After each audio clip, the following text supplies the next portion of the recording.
Халяль в России, если так посмотреть, он сегодняшний день переживает этап именно бурного активного развития. Посему и начал привлекать мировое внимание к России как потенциальный регион, который имеет все возможности развить этот халяль на экологической, здоровой, полезной для человека основе. Мы, как географическое положение России, имеет все условия, чтобы выращивать все те же корма, все те же животные именно с соблюдением всех экологических требований, что сказывается опять-таки же на самом продукте, который будет изготавливаться из этого сырья.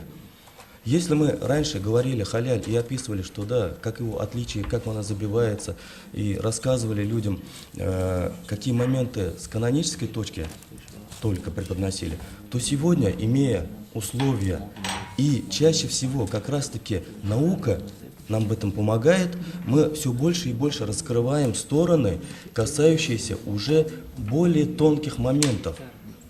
То же самое, что, скажем, а что будет, если кормить птицу мясокостной мукой, добавляя ее в комбикорма?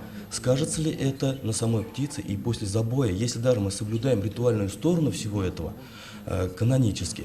А вот с точки зрения уже скормленного, будет ли оно считаться чистым? Или же другая сторона. На сегодняшний день весь мир кричит о генной модификации. И можем ли мы считать даже растительного происхождения продукты, те же самые пшеница, рожь, рис и другие вещи, соя, кукуруза, которые выращиваются сегодня генной модификацией, будет ли она халяльной для нас, как для потребителей, если брать с точки зрения канонов ислама? Шариат дозволяет ли это? И вот ученые задались, в один момент приняли решение, что генная модификация однозначно запретна для мусульманина как продукт к употреблению.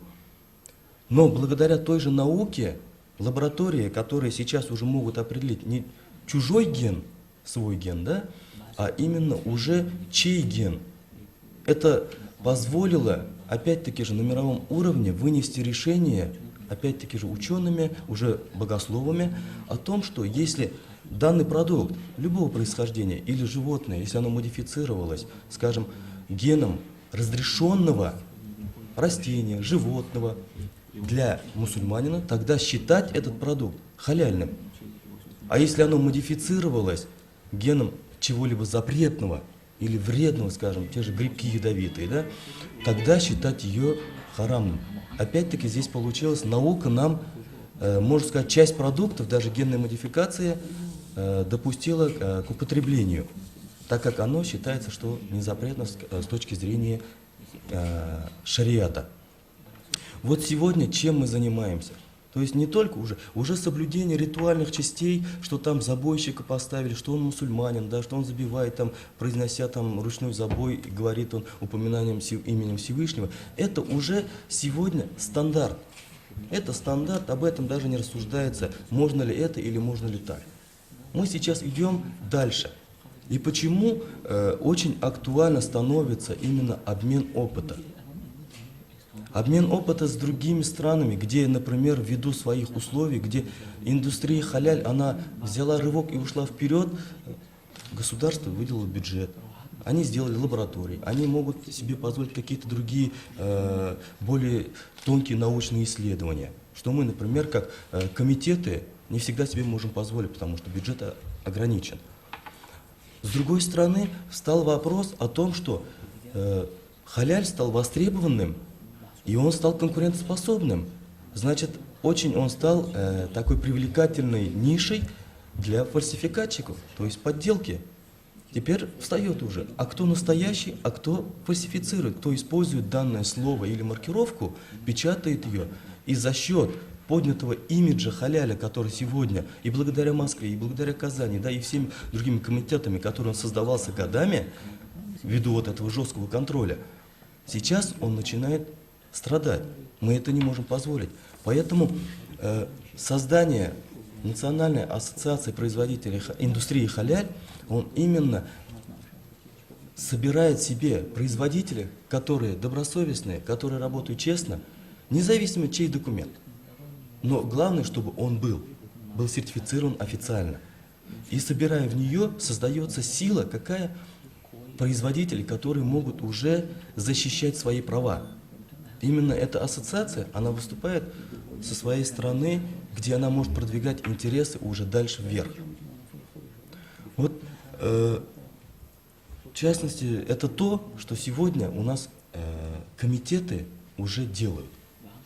Конечно же, были времена, когда, сказав слово «халяль», воспринималось сразу мясо, птица. Сегодня, я думаю, именно ввиду вот этих развитий пищевой индустрии, для увеличения не всегда качества, но всегда обязательно параметр количества, оно влечет как раз-таки уже вопросы, где мы в халяле обязательно начинаем задаваться. Этот продукт, он точно соответствует или нет? Вот поэтому работы, которые даже созданием международных организаций, работы с ними, они должны быть теснее, потому что это только приведет к более положительным результатам. А Россия, как смотрят на нас другие страны, вот ездя по международным поездкам, можно увидеть, как для них интересна Россия вообще.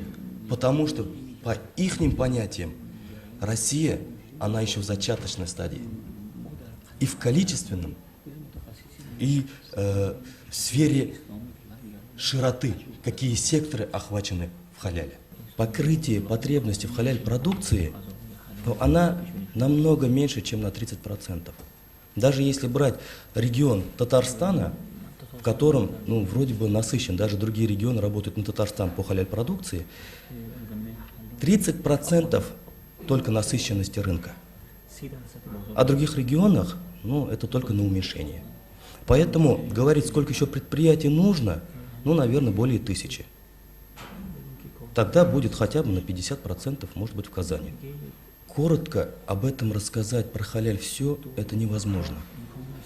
Вот журнал, я думаю, он как раз послужит тем инструментом, в котором будут проходить как лабораторные исследования, научные подходы, мнения экспертов. Это вообще те люди, которые занимаются уже давно этим халялем, которые знают изнутри проблему, технологи, руководители предприятий.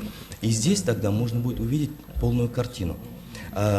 Что касается, скажем, свинины и алкоголь, знаете, это далеко не критерий, который определяет халяльность. Это один из них моментов. Потому что вот у нас немножко в народе есть мнение о том, все, что не свинина и не алкоголь, является халяльным. Это заблуждение. Или другое мнение, то, что присуще этническим мусульманам Российской Федерации или постсоветского пространства, да? Казахстан, Узбекистан, у всех одинаково. Все считают, идешь на рынок, когда спрашиваешь халяль, он говорит, да, казах резал, да, татар резал, или из деревни. Вот это не критерий определения халяля. Будь то даже говядина или это мясо птицы, национальность не определяет ее халяльность. Это должно быть забито мусульманин. Будь он русский, другой национальности, это не важно. Но он должен быть мусульманином. И поэтому здесь это тот момент при забое. Касательно халяльности других моментов, вот как раз-таки научный подход нужен. Здесь научные исследователи, ученые, я так скажу, должны совместно с богословами, людьми, которые смогут совместить требования шариата с наукой, вот тогда получится как раз-таки для всех доказательная база, что халяль – это не только для мусульман, что это именно в нем присущи критерии, которые здравый человек для себя, конечно, будет смотреть как основные моменты для предпочтения покупки этой продукции. Говорилось о стандарте. Что он в себя включает тогда? Я могу сказать, что такое курица халяль. Если вам это интересно. Это самое главное требование, чтобы была курица выращена на натуральных кормах. Это самое главное требование. Эти требования, кстати, и не расходятся с требованиями наших покупателей, то есть обычных русских покупателей. И самый главный момент, чтобы все производство от начала выращивания до забоя было чистым, современным, отвечало всем санитарным и техническим требованиям. Дальше, когда в общем, птица приводится на забой, у нас есть выделена специальная молельная комната. То есть люди, которые принимают участие в ручном забое птицы, они сначала осуществляют обряд, и затем вручную птицу забивают. Обычно мы для нашего внутреннего рынка делаем автоматический забой птицы. Но здесь как раз наступает требование именно халяльной продукции, чтобы вся птица была обработана вручную. Чем отличается ручной забой, от механического забоя? Ну, как пояснили, сказали, что при ручном забое вся кровь, которая находится в мясе птицы, она удаляется, то есть не остается. А как правило, в крови присутствуют разные болезни и так далее. В ручном забое, то есть кровь, то есть время проходит больше, так?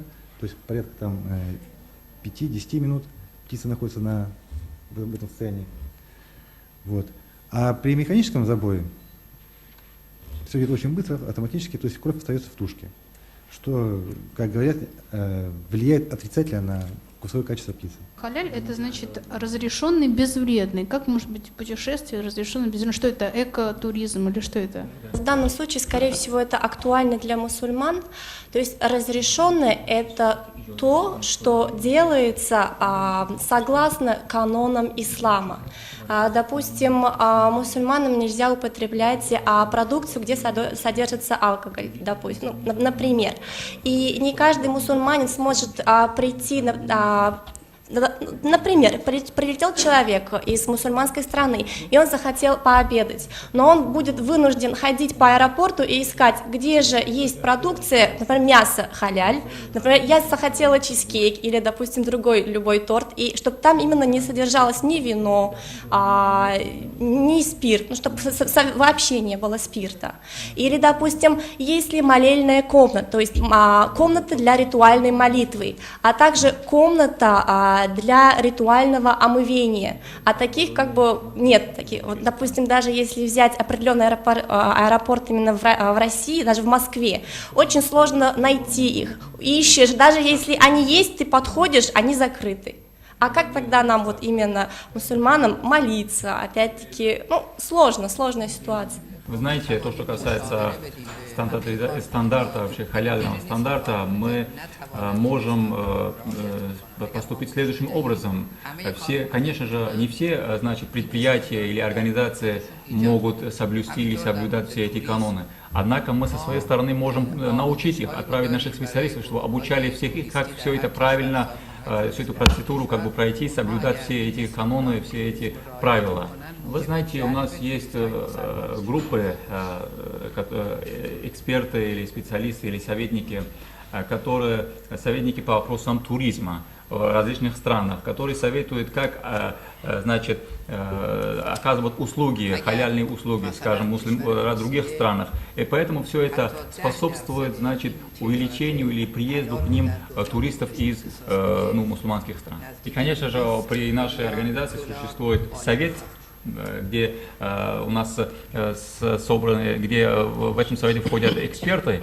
И эти эксперты, конечно же, отправляются, обучают, проводят определенные курсы для этих компаний или этих организаций, чтобы они смогли, работать в этом направлении.